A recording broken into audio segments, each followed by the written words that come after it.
Hello' viewers, মই আপোনালোকৰ বাবে এটি নিগ্ৰো কবিতা পাঠ কৰিবলৈ লৈছোঁ। কবিতাটিৰ শিৰোনাম ক'লা সন্মোহন। ক'লা সন্মোহন, ক'লা ছোৱালীজনী হেৰা, তোমাৰ ওঠ দুটি ডালিমৰ দৰে সেন্দুৰীয়া, আঙুৰৰ থোকৰ দৰেই মিঠা, ক'লা জামুৰ দৰে ৰসিক্ত। যেতিয়া তুমি খোজ কাঢ়া, ক'লা ছোৱালী যেন সন্মোহন কৰা। কোনোবা চৰাই উৰি গ'লে সিহঁতো খহি পৰে অজানিতে। ক'লা ছোৱালীজনী হেৰা, তুমি কি কাৰণে মোৰ বুকুৰ মাজত আঘাত হানিছা?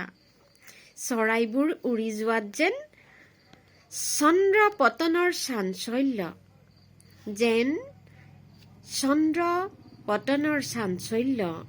ৰ'বাচোন আকৌ এবাৰ নাচি উঠা। ধন্যবাদ।